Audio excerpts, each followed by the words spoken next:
Hi everyone, and welcome to The Sleepy Scientist. I'm really happy you're here. Tonight, we're going to go on a calm and quiet trip to learn something amazing. So get comfy, take a deep breath, and let's enjoy this peaceful science story together. Before we start, tell me in the comments, where are you watching from and what time is it for you right now? If you like relaxing science videos, don't forget to tap the like button. Now let's begin. Imagine you are standing still and the world is quietly breathing around you. The sun hovers in the afternoon sky, and a breeze slips through the leaves like a forgotten whisper. You feel the moment, but what if this very second is not moving at all? What if time isn't something flowing forward, but something already laid out, a landscape stretched like a frozen river from beginning to end? Some physicists believe that every moment from the birth of the universe to the farthest edge of the future already exists, not like a memory or a plan, but like a place. In this picture, time is not a thread unraveling, it is the tapestry already woven. Let's drift into the idea called the block universe. In this view, past, present and future are equally real, and just like all the places on a map, you may only be standing in one spot, but the whole terrain is still there, waiting. The ticking of the clock is not a march forward, but a slow walk across this unmoving field. According to Einstein's theory of relativity, time isn't absolute. It bends, slows, and stretches depending on where you are and how fast you move. This means that what one person calls now might be in someone else's future or someone else's past. There is no single present, just different slices of time experienced from different points of view. And if that's true, maybe the future isn't something coming toward us. Maybe it's already there, quiet, untouched, patiently existing. Now imagine a train moving very fast along the tracks. To a passenger, two flashes of light, one in the front and one in the back, might seem to happen at the same time, but to someone watching from the platform, they do not. Time changes based on motion, and if time can change depending on who is looking, then perhaps all time is already set. Just as every part of a painting is present at once, even if your eyes move across it slowly. What if we are just moving through time the way we walk through a forest, seeing only the trees nearby, though the whole forest surrounds us? This idea sounds strange, almost unreal, but it solves a curious question in physics. Why do the laws of nature work the same forward and backward in time? If you filmed a bouncing ball and played it in reverse, the rules of motion would still make sense. Unlike breaking a glass, which doesn't rewind so easily, many basic equations don't care which way time moves. That's odd, isn't it? Our daily lives are filled with time's arrow. Things age, burn, grow old. But in the mathematics of physics, time's direction is an illusion. And if time doesn't have a built-in direction, maybe it also doesn't have a beginning or an end at just different locations. Let's wander deeper now into the idea of entropy. The measure of disorder in a system. It's said that time moves forward because entropy increases. A hot cup of tea cools down, never the other way. But what if that's not because time itself is flowing? What if it's just that we live in a part of the universe where entropy happens to rise? In other corners of the cosmic block, it might do the opposite. Our minds, built to remember the past and not the future, are shaped by this rise in entropy, by disorder building over time. Maybe we experience time in one direction only because of how we're wired to see it. There's something quietly beautiful about thinking of time as a place. It means every joy, every sorrow, every beginning and end still exists somewhere. Your first breath, your last goodbye, the laughter that echoed once and was lost. None of them are truly gone. They are just no longer where you are. And the future, the things you dream of or fear or wait for. They too are resting gently in some corner of this timeless landscape already written into the fabric of reality. So what is the present then? Perhaps it's just the spotlight of our consciousness, sliding slowly over the still surface of time.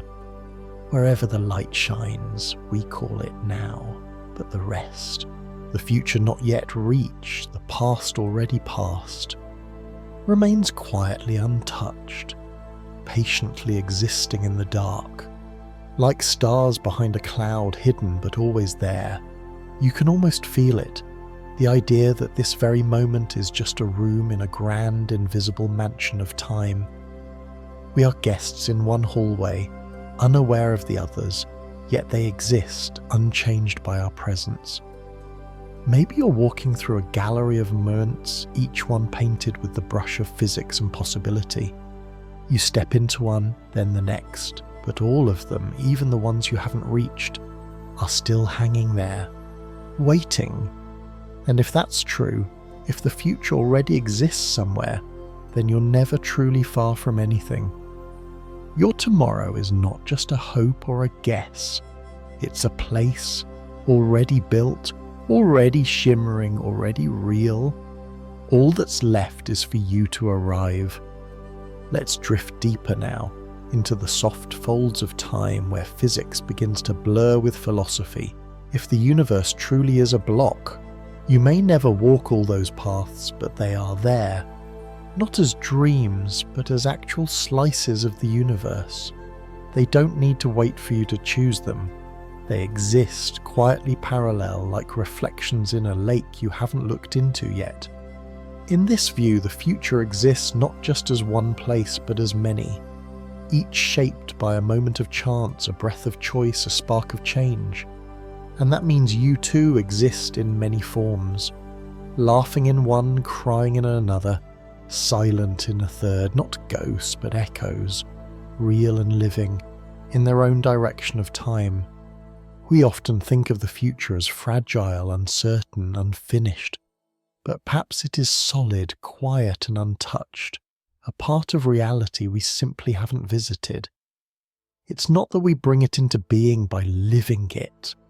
It's that we reach it like a traveller arrives at a distant hilltop. The path may be winding, the weather may shift, but the hill is already there, outlined against the sky. Your steps do not create it. They simply bring you into view of it. This changes how we might think about hope. Hope is no longer just a reaching forward into the unknown. It becomes a kind of remembering, a sensing of what already is, but has not yet arrived in your window. The life you want may not be a distant wish, it may be a chapter already written, waiting for you to turn the page. And in that way, the future becomes something less to fear and more to greet. A familiar place we simply haven't seen. Even endings lose some of their sharpness in this view, because what ends for you here still exists in the place where it once began. Nothing is erased, it simply moves to another room in the gallery. And perhaps that is what peace is, knowing that all the moments you loved and all the ones you dread have a place in the universe that does not vanish. They are held gently like stories in a quiet library of time.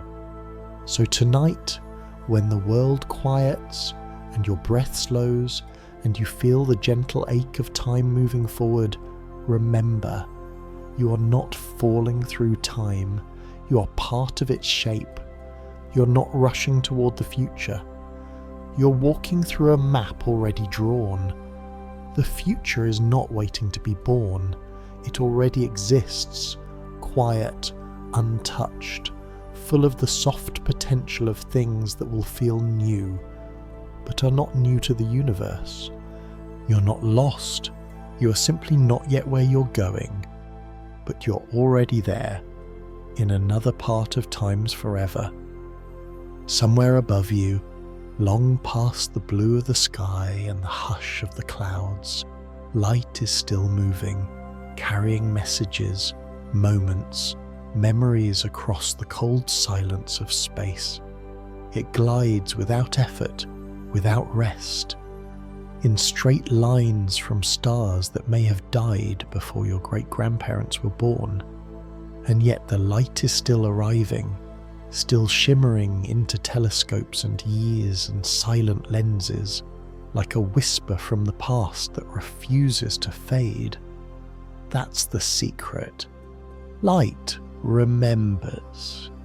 Not in the way a mind remembers, but in the way a photograph does, by storing the shape of what once was. The universe, you see, has no garbage bin for moments. It only has the vastness of space and the speed of light, and the quiet habit of keeping everything that ever happened frozen in beams that travel forever. Imagine standing in a meadow under the night sky, feeling the cool air and watching the stars blink overhead. Some of those stars may no longer exist, but you are still seeing them, not as they are, but as they were 1,000 years ago, 10,000, some even older than civilization itself. You see is not the present. It is a preserved page of time delivered by light. Light is the universe's way of archiving its own history. When you look into the dark, you are not looking into nothing. You're looking into everything that was. And it's not just stars. Every surface, every object, every face reflects light. It bounces and travels, echoes and spreads. Some of it fades, scattered by dust or swallowed by gravity, but some continues forever. Right now, the light that left Earth during the age of the pyramids is still racing outward, carrying with it the image of sand and stone and the sweat of builders who have long turned to dust. That light has not disappeared. It's simply farther away, still sailing across the endless night. If someone were waiting out there, far enough from Earth and with a large enough telescope, they could watch our past. They could see a Roman road still fresh with footprints. They could watch your ancestors breathe and laugh and cry, all because the light left them and never came back. We do not think of light as memory, but perhaps we should, because every moment we live is also a moment we send outward, without knowing, like a flare drifting silently through the dark. We shine constantly. Our skin, our eyes, our cities, all of them casting images into space preserved by the gentle stubbornness of physics. And though we can't recall every second, the universe does, not in spirit, but in photons. Those tiny messengers that say, this happened, this existed, this was real. Now imagine the early universe, just after the Big Bang, filled with heat and brightness and chaos. That light too is still with us. It's stretched now, cooled into the faint cosmic microwave background, a dim glow that fills all of space. But it's a glow full of memory. It holds the fingerprints of the first atoms, the first breaths of matter. It tells a story of what the universe looked like when it was a child. We don't hear that story with words. We see it in patterns. We measure it with quiet instruments, and in doing so, we read the past. This is how the universe speaks, not with sound, but with light, with beams and waves and gentle flickers that say, look, this was me once. Every photograph ever taken is just a way of catching that voice, trapping light, stilling time, giving shape to what would otherwise pass unnoticed. But even without cameras, the light continues. Every moment you've ever lived has been wrapped in it. There is a poetic weight to knowing that nothing is ever entirely gone. Not truly, because some trace of it, some shimmer, some echo still floats in space. The light of your first birthday candle is still moving outward. So is the smile you gave when you didn't know anyone was watching. So is the moment you first felt wonder. These are not stories lost to time. They are stories held by it. And yet there is a limit, a border to what we can see. It's called the observable universe, the sphere of space from which light has had time to reach us. Beyond that, there may be more, perhaps infinite, but their light has not arrived. And so, in a strange twist, the universe is shaped not just by what is, but by what light has made visible. Our past is always expanding like a growing bubble of memory, and each second new light arrives, telling us one more thing about the long ago. It's easy to forget this, to think of the sky as empty, of time as lost. But in truth, the sky is full of past still shining. The universe does not erase itself. It only layers itself like waves upon waves, carrying information outward in endless ripples. We are surrounded not by darkness, but by archives, ancient ones floating quietly above us. You can almost feel it, that gentle layering of time stitched together by beams that do not hurry, do not fade. They simply go, and in doing so, they hold on to us, and to everything we've ever been. Let us drift deeper now, beyond the shimmer of starlight and into the gentle mathematics of how light remembers. Light does not just travel, it carries. It holds with it the story of what once was. Every particle of light, every photon contains within it the precise energy and direction it had when it began its journey. It doesn't age, it doesn't forget. If a photon leaves the surface of a star 1,000,000 years ago and travels across the void, it arrives today with the same purpose, the same fingerprint of the moment it was born. And so the universe becomes not just a space to move through, but a canvas for time itself, each thread of light a stroke from the brush of history. When astronomers peer through their telescopes, they are not seeing the universe as it is, but as it was. Galaxies are not observed in real time, they are observed in memory. Some of the galaxies we see now may no longer even exist, but their light, their last messages, are still making their way across space, still arriving. That's how the Hubble Space Telescope became a time machine, not because it broke the rules of time, but because it obeyed them so gently. With it, we have looked back over 13 billion years to the faint red ghosts of infant galaxies, glowing softly from a time when stars were just beginning to form. And those ancient lights reveal something astonishing. The universe doesn't only remember the big and the bright, it remembers everything that emits, reflects, or interacts with light. Dust particles, ripples in gas clouds, even the shadows cast by passing objects. Every movement, every interaction leaves a trace, sent outward like a ripple in a pond. Light carries the shape of things, their colour, their direction. It is not just illumination, it is storytelling, written in speed and frequency, preserved in flight. Now imagine a single second in your life, say the moment you looked out a window and saw sunlight hitting a wall. That instant, ordinary and quiet, was filled with light. Photons bouncing from the sun to the wall, from the wall to your eyes, from your face to the surrounding air. Some of those photons escaped. They left Earth, never to return. They are still travelling, still moving outward, carrying the memory of you in that second, the curve of your cheek, the shape of your eyes, the colour of your clothes. No one may ever catch them, but they exist, wrapped in the fabric of space, continuing your story in silence. This leads us to an almost impossible thought, that nothing we do ever truly disappears. We think of memory as fragile, as something inside the mind, but perhaps memory is also physical, real, etched into light.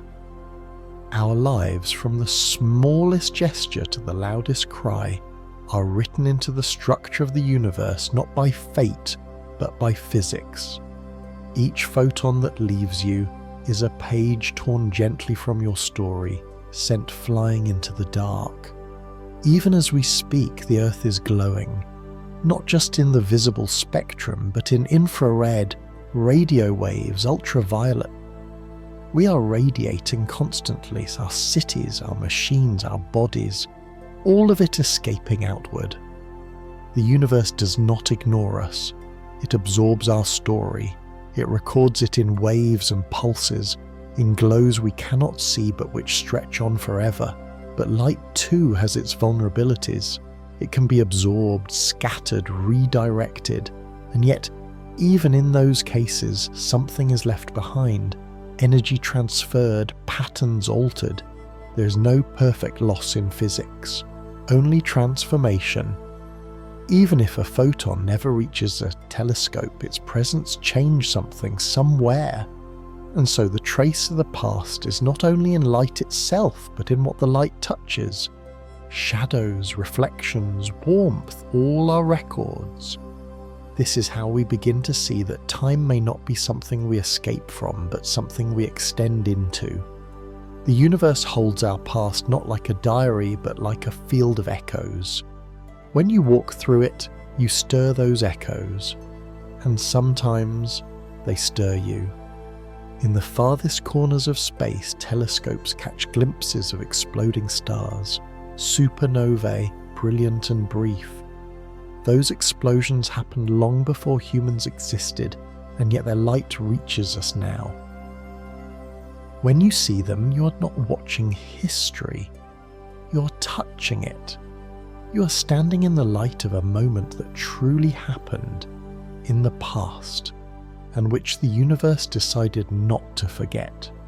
It waited to show you, and just as you see the light of ancient stars, maybe someone someday will see the light of us, the Earth, in this moment, already distant, already aged in the frame of the cosmos.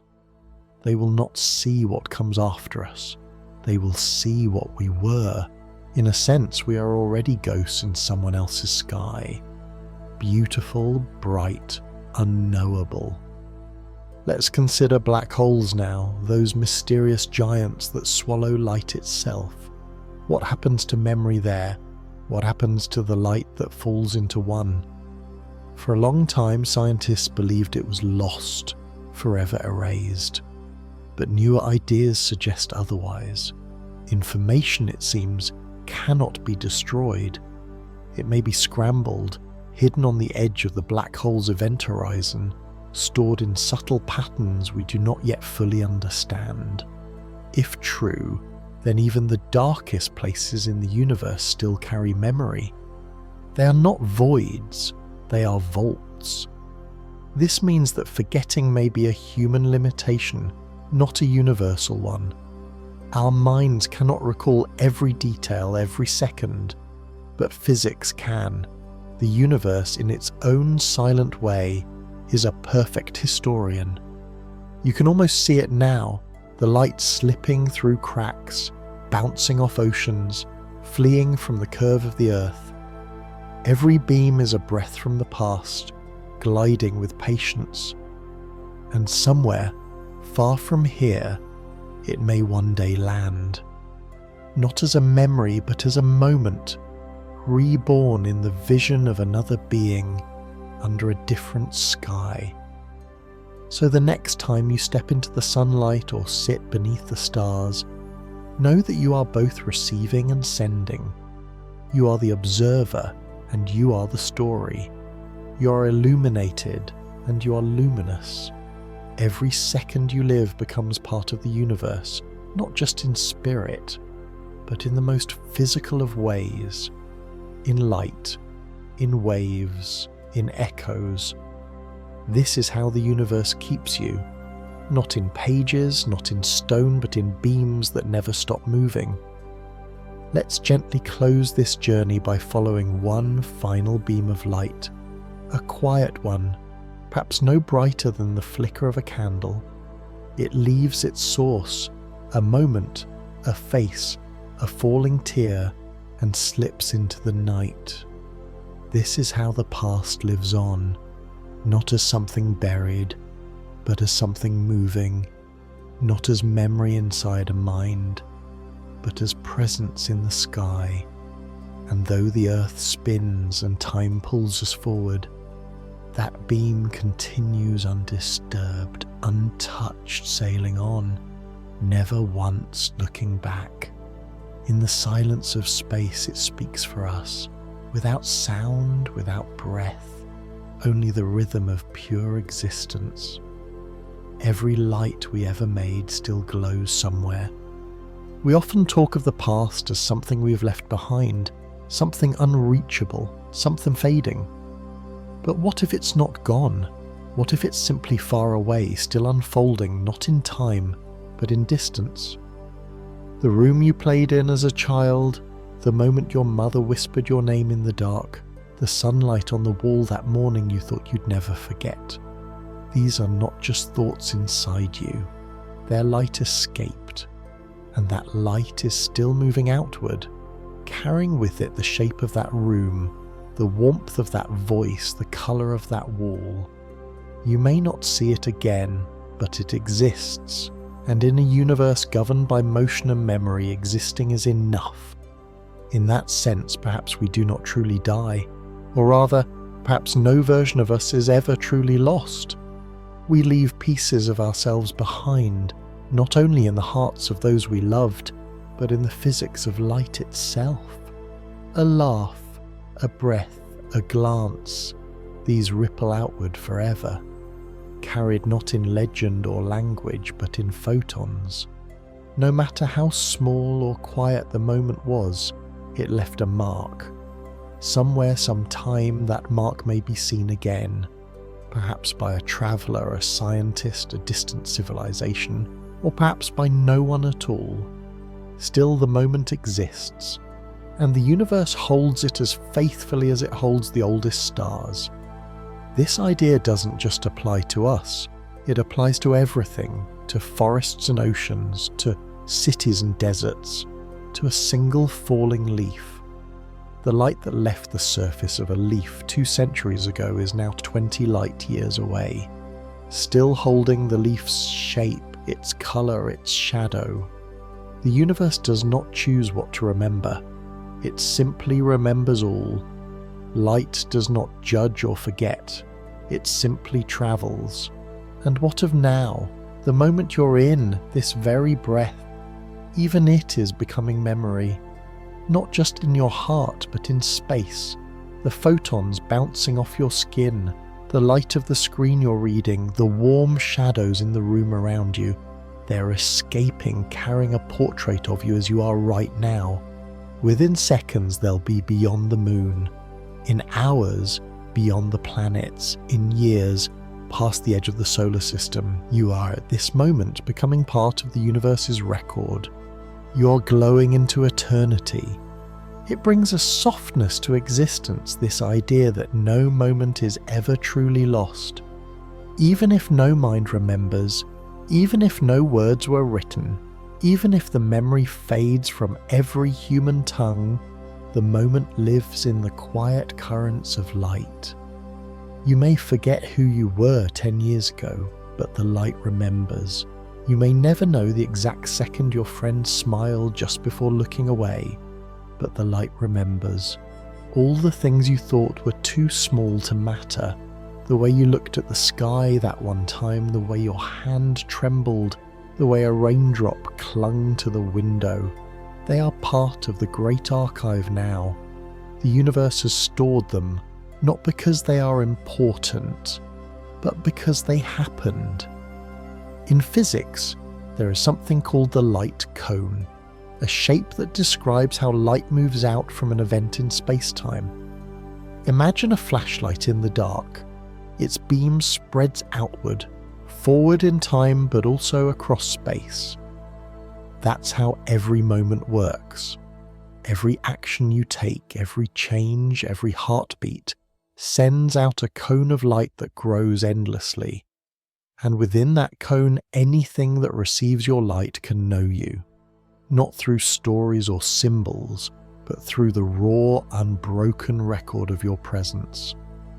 This means we live not just in space, but in an ever-growing bubble of ourselves. Each of us, a ripple expanding outward.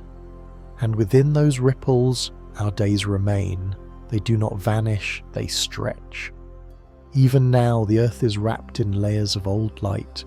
Sunlight bouncing from the oceans, moonlight echoing off snow, city lights blinking into the clouds.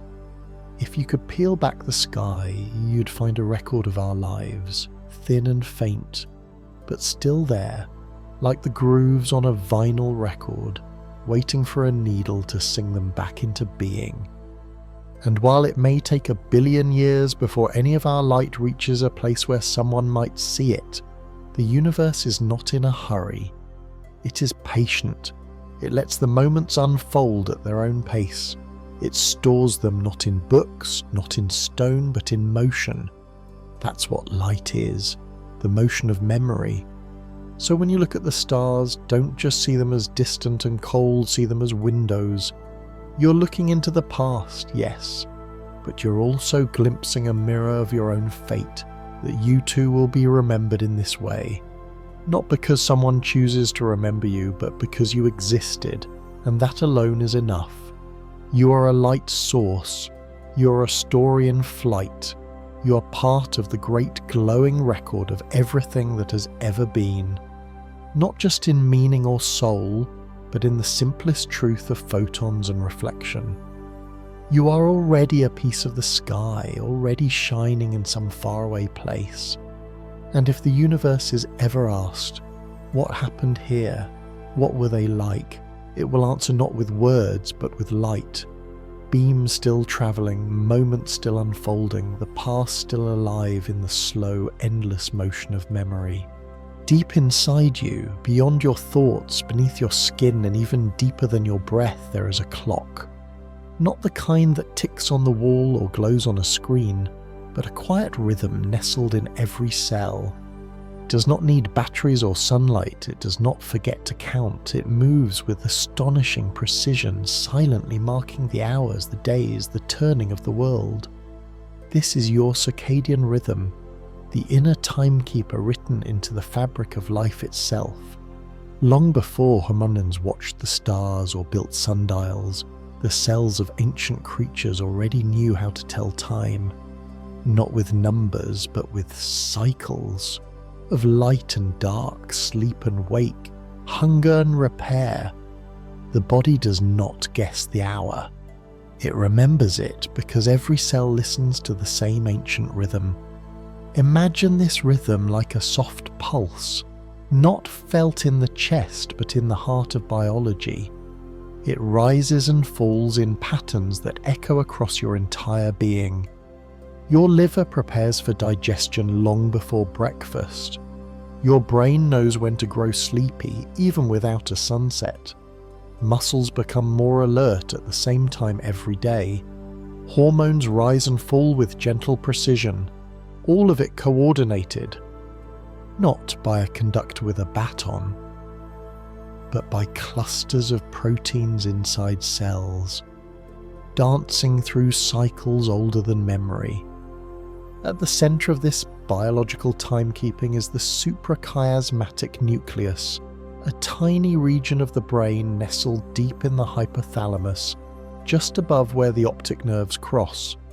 This little bundle, no bigger than a grain of rice, serves as the master clock.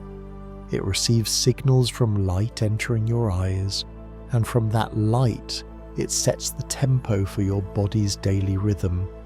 It sends out messages, tiny electric signals, bursts of hormones that tell the rest of your body what time it is.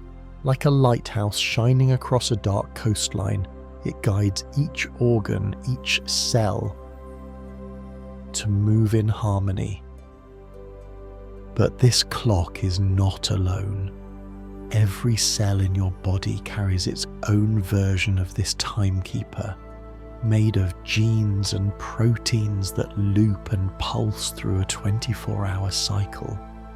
These clocks are not exact copies.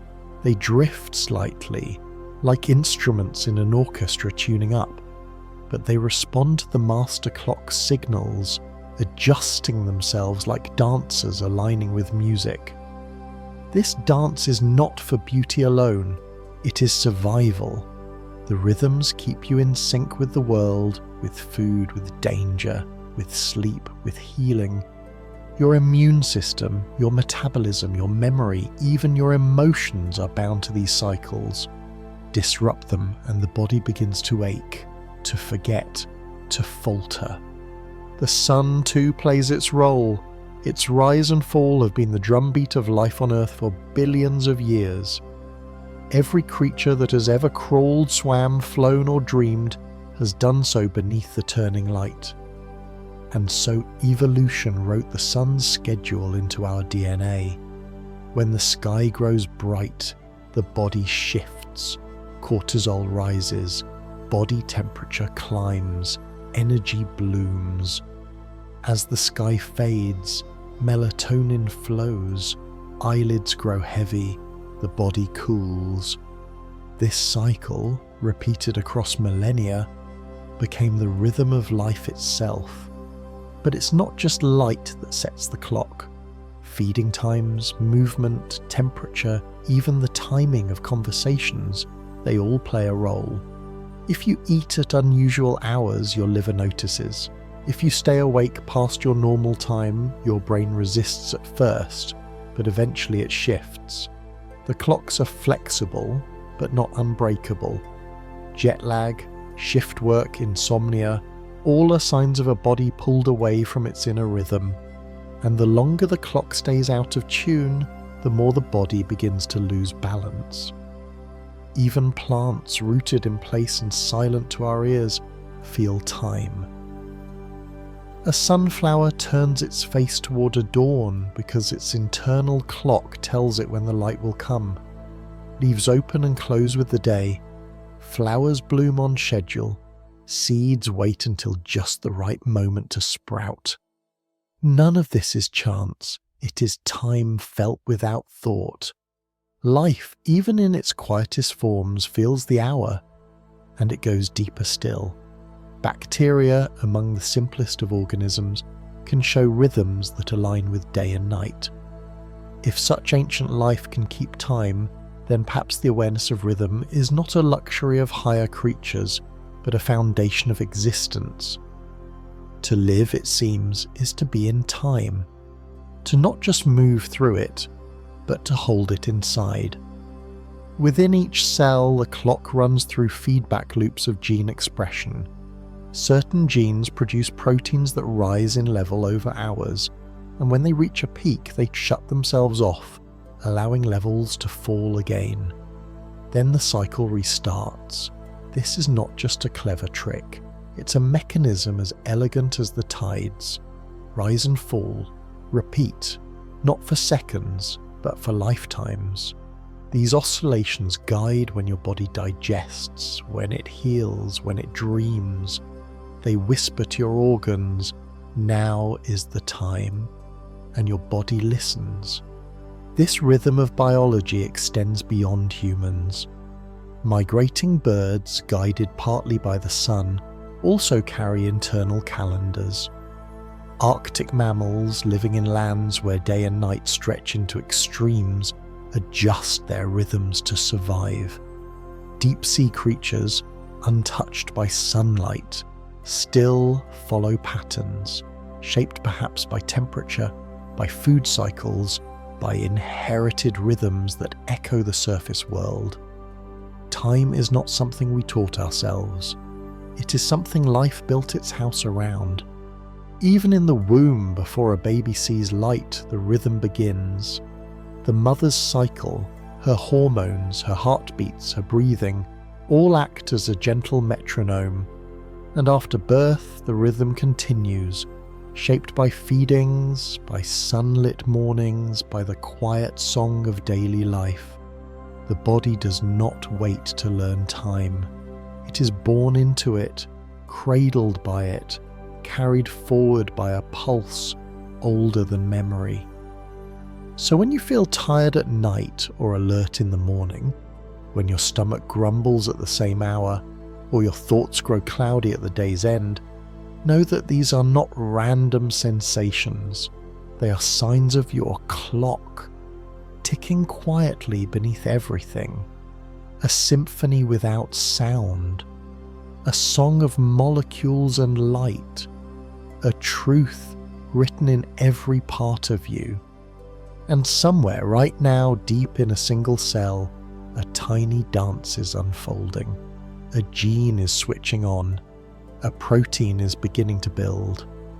The cycle continues. The clock ticks. And life in its gentle rhythm keeps perfect time. Let us now drift more deeply into this quiet world of inner time, where cells do not sleep, but they do know when to rest. Inside your liver, long before breakfast touches your tongue, enzymes begin to awaken, preparing for digestion. Your muscles, still beneath the covers, start to shift toward readiness, anticipating motion. Even your immune system, vigilant and ever watching, follows its own clock, swelling in power at certain hours, softening at others. This isn't instinct, it's design. Life has evolved in rhythm with the turning earth, and every pulse, every sigh, every blink is part of a pattern that began long before you were born. What's most remarkable is how deeply these rhythms penetrate. They're not surface habits, not just feelings of drowsiness or energy. They shape the very chemistry of your being. Blood pressure rises before you open your eyes. Melatonin begins to flow before you even think of sleep. Your body temperature fluctuates with the hour, and even gene expression, the way your DNA reads itself, changes as the day moves forward. This means you are not the same person from hour to hour. Not exactly. Your body is in constant quiet negotiation with time. This negotiation is not limited to the day. There are rhythms that span weeks, months, even years. The menstrual cycle, for instance, is an ancient biological clock tied to the moon, once thought to follow the lunar cycle closely. Migration patterns in animals, hibernation, mating behaviours, all these are forms of biological timekeeping. Even within your cells there are longer cycles, metabolic patterns, repair schedules, growth pulses, that do not follow the 24-hour rhythm but still obey a hidden timetable. Think too of sleep, not just as rest, but as a biological performance guided by time. Sleep is not one smooth state but a layered journey, dipping into cycles of deep rest and vivid dreams. These stages, from light sleep to REM and back again, unfold on a rhythm of their own, about 90 minutes per loop. This ultradian rhythm, as it is called, is a clock within the clock. While the circadian rhythm governs the arc of the day, ultradian rhythms shape the minutes, guiding your brain's quiet repair, your memory's gentle sorting, your dreams' strange dances. Even your attention is bound to rhythm. Studies show that humans naturally shift their focus in cycles, moments of deep concentration followed by dips. These patterns can be traced in brainwaves, in breath rate, in subtle changes in how your eyes move. You're not a static machine.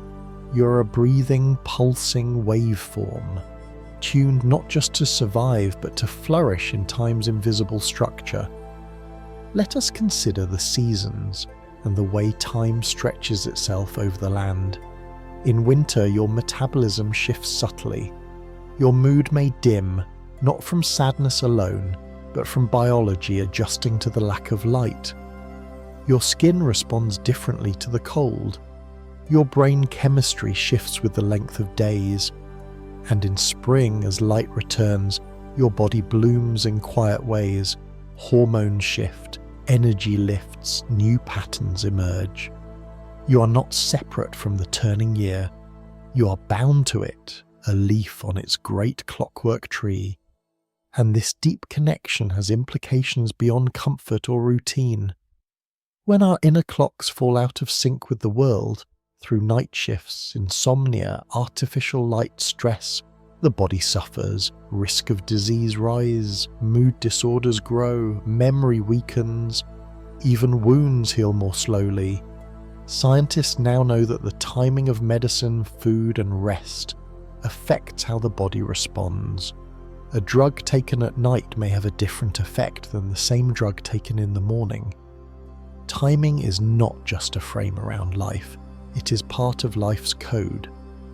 The study of this biological time is called chronobiology, and through it, we are learning that health is not just about what you do, but when you do it. Eating in rhythm with your clock can improve digestion. Exercising at the right hour can amplify benefits. Sleeping in harmony with your body's signals restores more than energy, it restores balance. Now imagine a world without artificial light, without alarms or glowing screens. In that world, your body would align closely with the sun. You would wake with its rise, rest with its fall. Hunger would come in waves shaped by day and night. You would feel your thoughts soften with dusk and your dreams deepen in the middle of the night. This was once how all creatures lived, in full rhythm with the sky. And though modern life has pulled us away from that simplicity, the rhythm inside remains. Your inner clocks still wait for the light. Some scientists are exploring the idea that time is not merely perceived by the brain but woven into its structure. That neurons fire with a rhythm. That memory is stored not just in static shapes, but in timed pulses. When you remember something, perhaps your brain does not just retrieve a place, but a tempo, a beat that recreates the emotional moment. Music taps into this. Rhythm, melody, timing, they speak to the brain's deepest patterns. Maybe we love music not just because it moves us, but because it matches the rhythm we already carry. And perhaps this is why rituals comfort us. Morning coffee, bedtime stories, the quiet return of routines. They echo the natural cycles. They give shape to time. They say, now is the moment. And our bodies, wired to recognize such signals, respond with calm, with focus, with readiness. There is beauty in the idea that time is not only outside of us in clocks and calendars, but inside, quietly glowing in each cell. That we are not simply moving through time, but pulsing with it. Living in harmony with this rhythm is not just peaceful, it is biological truth. It is how we are built. And so, in the quiet hours of night or the bright rise of morning, listen not only to your thoughts, but to your rhythm. Notice when you feel strong, when you feel tired, when you feel hungry or soft or creative. These are not whims, these are whispers from your clock. Listen well, and it will carry you gently forward. Now let us follow the rhythm to its softest echoes, to the moments when time in the body slows like a lullaby. At the edge of sleep, when your thoughts begin to drift and the world becomes dim and weightless, your inner clock is not ending the day, it is turning the page. In those quiet transitions between day and night, wake and rest, energy and stillness, your biology is at its most graceful. The heart slows in a measured beat, breath softens, the temperature in your core gently dips. This is the body's nightly ritual, a biological dusk rehearsed every evening. And beneath it all, at the cellular level, the dance continues. Genes switch on for repair. Proteins begin their nocturnal loops, memory consolidates. The orchestra of the self plays its nightly song without noise, without light, yet with complete fidelity to time. What's most extraordinary is that this is not a mechanical cycle. It is adaptive, it listens. If you travel across time zones, your clock begins to shift. It feels the misalignment, the light arriving too early, the hunger too late, and it tries to correct. Not instantly, but patiently. This jet lag is not just tiredness. It is your body attempting to resynchronize with the rhythm of Earth. Even when confused, your inner timekeeper does not give up. It continues to adjust, to search for alignment, to feel out the pulse of the world. And this gentle persistence is not unique to humans. It is seen across nature. Insects use time to emerge from cocoons precisely when flowers open. Trees time their leafing with rainfall and light. Coral reefs release their eggs into the sea in vast synchrony, guided not by calendars but by moonlight and internal timing. Migrating animals leave at the hour they must, not too soon, not too late, guided by inner maps built on light and season and scent. Time is not merely something to mark, it is something life obeys. Even at the molecular level, recent discoveries show that certain diseases, such as cancer, may have timing components, that cells malfunction in part because their rhythms fall out of sync. Therapies delivered in harmony with the body's clock may be more effective. Chronotherapy, the idea of treating illness not just with the right substance but at the right moment, is emerging as a powerful frontier. It is a reminder that healing too is rhythmic. As we age, the clock shifts, the rhythms change, sleep grows lighter. Hunger comes at different hours, the body recalibrates itself again and again, not failing but evolving. The master clock in the brain receives new signals, reweights old ones, and continues. It does not stop. The rhythm does not break. It softens sometimes. It slows. But it is still a song being played. And in the final seasons of life, when time feels different, faster in memory, slower in sensation, the inner rhythm remains, a soft ticking in the background, a heartbeat beneath the silence. And what of memory? There is something about time and memory that moves hand in hand. Just as your inner clock governs when you feel tired or awake, it also affects when you best recall, best learn, best create. Studies show memory is strongest at certain hours. Creativity blooms in others, and it makes sense. For if the body is tuned to the sun and the earth, perhaps the mind too moves through its own cycle of clarity, openness, rest. These internal landscapes are not separate from the world, they mirror it. There is also evidence that your emotional perception of time changes with your inner rhythm. When the body is aligned, well slept, fed at the right hour, not overstimulated, time feels expansive, calm, generous. But when you are misaligned, exhausted, hungry, anxious, time shrinks, tightens, rushes forward. The body and mind perceive time differently based on their internal balance. In a very real sense, your biological clock doesn't just measure time, it colours it. And so the question arises, what is time truly, if not both motion and feeling? If your body can sense the passing of minutes through chemistry, and your mind can stretch an hour into what feels like a day through joy or fear, then perhaps time is not fixed. Perhaps it is personal, a shared rhythm with the world filtered through the quiet machinery of your cells. This gentle truth can lead to a more tender way of living, not against the clock but with it. Rising when your body asks, sleeping when your mind softens, eating in daylight, resting in darkness, moving with the seasons, letting rhythm shape decisions instead of resisting them. And knowing that in doing so, you are not being lazy or slow or indulgent.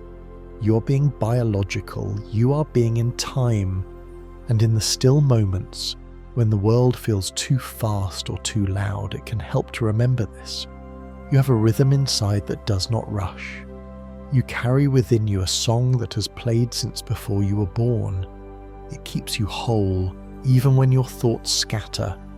It guides you home, even when the world pulls you in every direction. You're not separate from nature's time, you're a part of it. As natural as the tide, as consistent as the turning earth. Even in a world of artificial clocks and glowing screens, you are still tuned to the same light that wakes birds, that moves leaves, that whispers to oceans. The same dawn that opens petals speaks to your cells. The same dusk that quiets fields brings sleep to your bones. Let your life fall into that rhythm, not to control it, but to join it. Let your breath be a measure of passing. Let your hunger be a kind of clock. Let your dreams be a response to night. And in this way, you will never be lost. You will always be aligned. You will always be in time. So tonight or tomorrow, or whenever your thoughts feel scattered and time feels strange, place your hand on your chest and feel your heartbeat. It is steady. It is real. It is a clock that doesn't lie, and it is yours, your own quiet rhythm, your own song of light and biology, keeping perfect time. There is a place in time so thin, so delicate that we barely notice it passing. It is the now, this very moment, the razor's edge between what was and what will be. We live on this edge, balanced without knowing, always moving forward, but never leaving the present. And yet, when we look closer, when we try to understand what the now truly is, it begins to dissolve. Quantum mechanics, the science of the very small, suggests that the present is not as simple as we believe. That what we call now might be blurred, stretched, entangled, and that the future may not be waiting ahead, but folded into the very fabric of what's already here. At the heart of quantum mechanics lies uncertainty. Not because we don't know, but because reality itself is unsure until it is measured. A particle can be in many places at once, not metaphorically, but literally, until something observes it. Then it chooses. This is called superposition. It means that the world isn't locked into a single path. Instead, it hums with possibility, holding many futures at once. When you stand at a crossroads, physics does not see one road ahead. It sees all of them, tangled in a haze of potential. Only when you step do they resolve into a single route. But if the future depends on what is observed, then perhaps the future is not fixed, not waiting like a book already written, but branching, shifting, whispering with possibility. Quantum physics tells us that until something is observed, it is not one thing, it is many. A photon might travel two paths at once, a particle might spin both left and right, and perhaps, just perhaps, the future too is multiple until lived. Maybe this is what the edge of now truly is, not a line, but a haze, a shimmer between the real and the possible. One of the most haunting ideas in quantum theory is entanglement, a strange connection between particles that once interacted. No matter how far apart they travel, their states remain linked. Change one, and the other reflects that change instantly. It is as if the universe remembers their bond, even across galaxies. Time in this picture becomes tangled. Events in one place echo across space, not through force but through relationship. Could this be how the future touches the present, not by arriving, but by being entangled with it? Could your choices today be quietly braided into the events of tomorrow, in ways no clock can measure? This doesn't mean the future is set, it means the future is woven, not from certainty, but from patterns, probabilities, echoes. In quantum mechanics, the wave function is the tool that describes all these possible outcomes. It does not say what will happen, it says what might. And until the wave function collapses, the future is not decided. It exists only as a song not yet sung, a path not yet stepped upon. Now imagine that every moment, every heartbeat, every thought is a point of measurement, collapsing the wave function, resolving possibility into fact. In this view, you are not just a traveller through time, you are the weaver of the future, the observer who shapes it by choosing. Your gaze, your action, your attention, these are not small things. They are the triggers that bring the next moment into being. And so the present becomes sacred, not because it's all we have, but because it's where the universe becomes real. And yet despite this power, quantum mechanics also humbles us. It shows that we cannot predict everything, that some uncertainty is fundamental, not just a flaw in our knowledge. The Heisenberg uncertainty principle tells us we cannot know both the position and speed of a particle with perfect precision. This fuzziness, baked into nature itself, suggests that the future will always contain mystery, that no matter how much we learn, there will always be a veil we cannot lift, a shimmer at the edge of now. This shimmer is not a flaw, it is beauty. It means the future is alive, breathing with freedom. It means we're not machines following a script, but beings walking into a field of stars, choosing which ones to touch.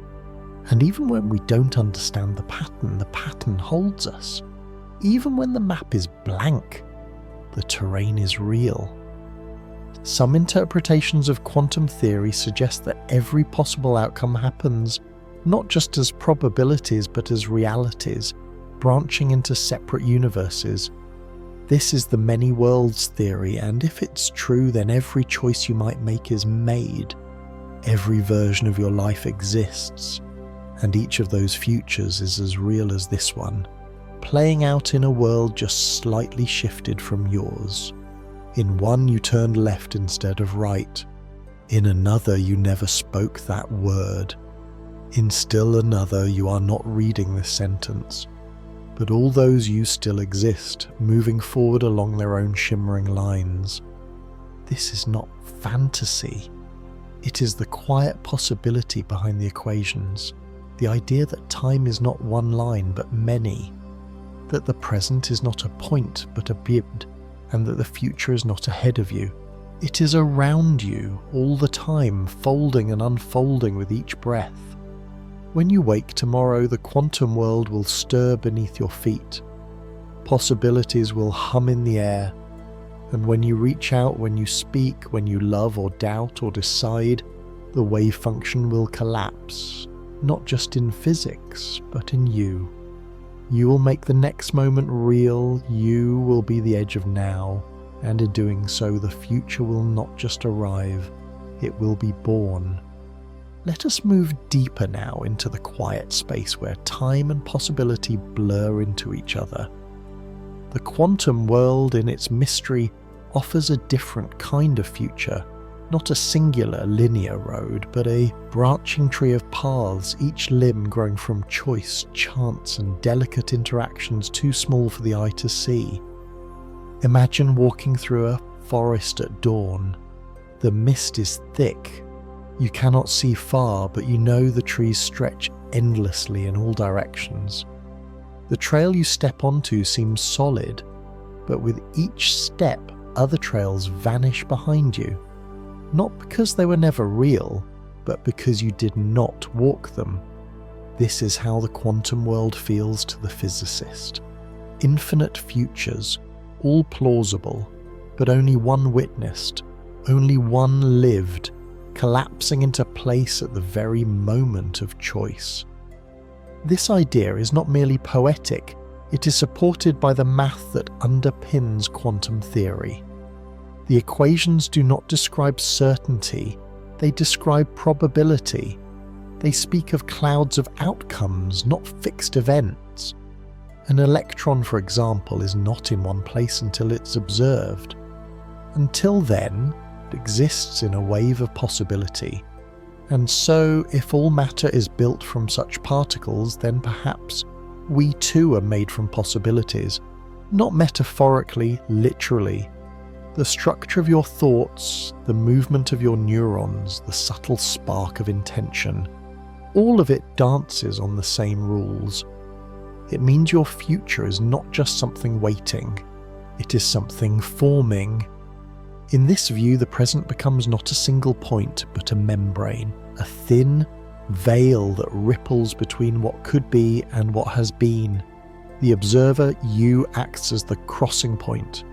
You reach into the quantum haze and bring forth reality, not by force but by presence. The future does not rush toward you. You select it from the field of what might be, and that selection shapes everything that follows. Your smallest gesture, your quietest breath, leaves ripples that stretch far beyond you. Now consider quantum decoherence, the process by which quantum systems lose their multiplicity of states and settle into a single outcome through interaction with the environment. It is this mechanism that gives us the appearance of a classical, stable world. But decoherence is not destruction, it is transition. It does not erase the other paths, it simply nudges one forward while the others fall beyond our reach. And some interpretations suggest that those lost paths don't vanish at all. They continue in other branches, as real as this one. If this is true, then every decision you've made has not erased the others. They have simply branched away.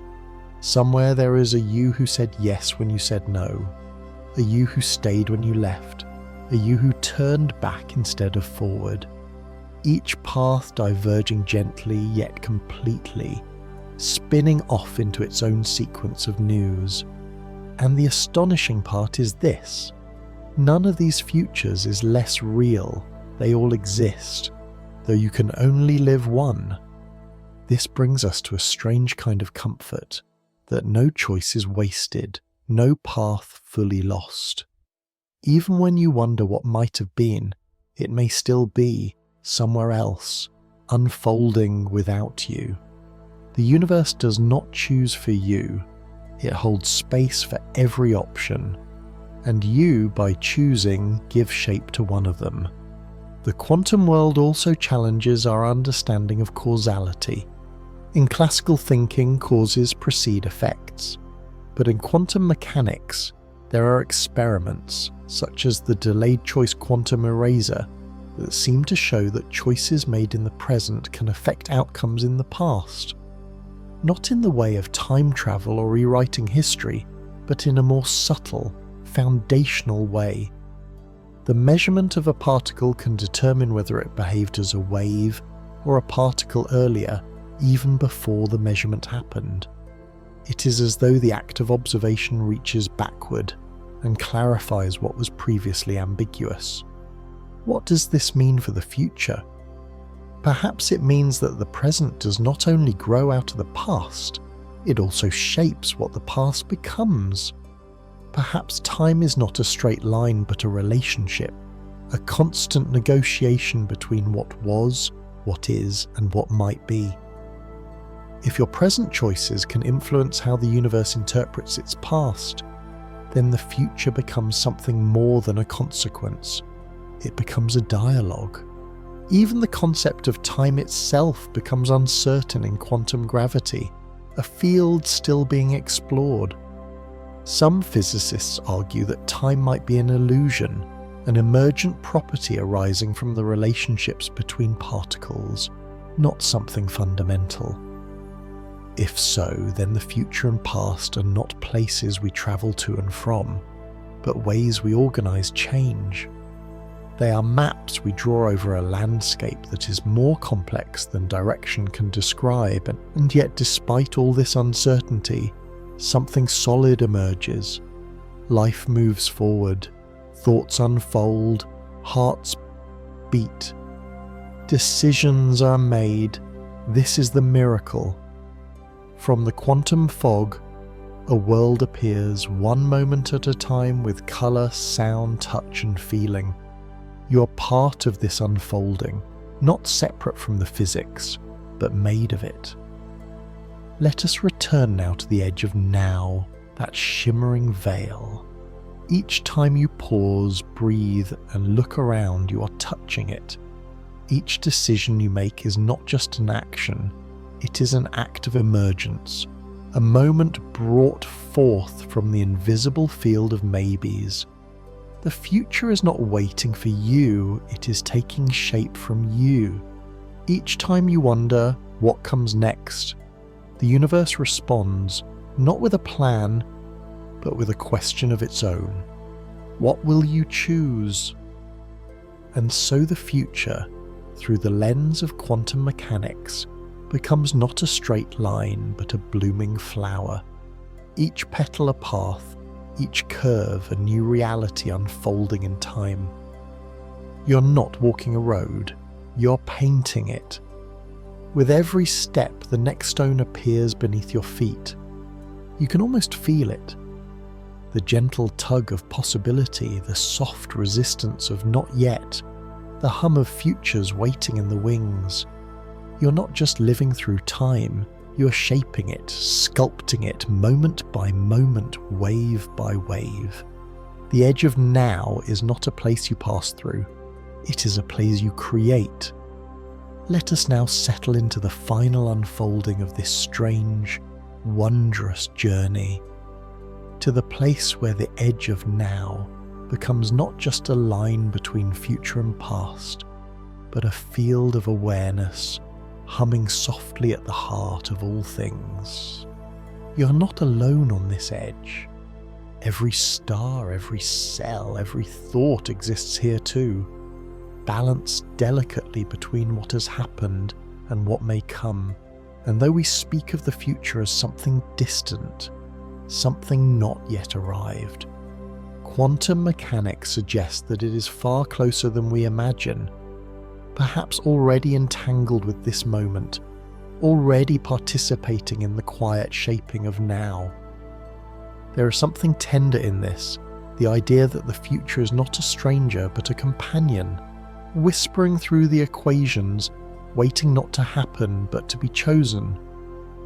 In the language of physics, we often describe the unfolding of events as a sequence of causes and effects, a great chain of time. But in quantum theory, events can be entangled across time as well as space, and so the future may influence the present just as the present shapes what lies ahead. We live, perhaps, in a web of mutual becoming, where the direction of time is less like an arrow and more like the gentle weaving of threads, crossing and recrossing in the loom of reality. This idea reaches even deeper when we consider the role of consciousness. Some interpretations of quantum theory suggest that observation, the act of awareness itself, is what collapses the wave function and brings one outcome into reality. If this is true, then your attention is not passive, it is creative. Your awareness of the moment is what makes it real. The now is born from the noticing, and in this way the future you walk into may be partially shaped by the depth and honesty of your attention in the present. This does not mean the world bends to your will, but it may mean that your presence matters more than you think, that your participation in the unfolding of time is not just metaphorical but actual. When you pause and truly see the light on a leaf, the curve of a stranger's smile, the ache in your own breath, you are not just witnessing the world, you're helping it cohere, you're giving it shape in the quiet language of quantum selection. Even the simplest choices, to turn left instead of right, to speak or remain silent, to forgive or to hold back, are moments of branching. They may feel small, but physics whispers that all scales of choice ripple through the fabric of the world. At the quantum level, there is no line dividing large from small, important from trivial. There is only entanglement, only unfolding. And so your smallest kindness, your gentlest decision, may echo farther than you know. Somewhere light is still travelling from the first stars. Somewhere a particle is deciding which path to take. Somewhere a future self waits to greet the outcome of what you choose right now. These are not just poetic images, they are reflections of how deeply time, chance and attention are connected. In the vast web of uncertainty, every moment becomes sacred, not because it is guaranteed, but because it is made by hand, by heart, by being seen. Even the flow of time itself may be emergent, a product of relationships, not a background rule. Some physicists explore the idea that time does not exist at the most fundamental level, but arises from the entanglement of quantum systems. That means the future does not wait ahead like a road stretching out. It arises through the dance of systems, of particles, of fields, of minds, coming into relation. The arrow of time, then, is not absolute. It is a melody we create as we move together through the unknown. And yet, for all the strangeness, the world remains familiar. The sun still rises, leaves still fall, the seasons come and go, but beneath this surface predictability lies a sea of chance, a universe of flickering probabilities made solid by our journey through them. You are not separate from this process. You are the instrument through which time becomes a song. You do not merely observe reality, you compose it, one note at a time, as the present yields to your choices and the future harmonizes in reply. So what does this mean for how we live? Perhaps it means we can be gentler with time, less afraid of its passing, more curious about its unfolding. If the future is not fixed but possible, if it is something we meet and shape rather than simply receive, then each moment becomes a space of creation. The breath you take now is not just survival, it is a beginning. The question you hold in your mind is not just wonder, it is a portal. The presence you bring to your life is not just awareness, it is action. You are not lost in time, you are located precisely in the most powerful place imaginable, the edge of now, and from here you hold the capacity to bring forth what comes next, not by force but by fidelity to your being, by choosing with care, by noticing with depth, by trusting that even uncertainty can be a form of invitation. And when you step forward, you do not leave the past behind. It travels with you, entangled in every particle, every memory, every word you've spoken. The future too is not a place apart. It is already within reach, brushing against your thoughts, humming through your intentions. You are not between 2 points. You are within the field of all time, moving like a dancer through a space of light and shadow, touching briefly the moments that become real. You can almost feel it. The tremble of yet to be resting in your chest. The shimmering of paths not taken, glinting just outside your view. The whisper of the future saying, I am not far. I am part of you. Let's become real together. And so, at the edge of the now, you pause, you breathe, You look, and the future with all its wonder and weight begins to emerge, not as fate, not as chance, but as something shaped softly, deliberately by your presence.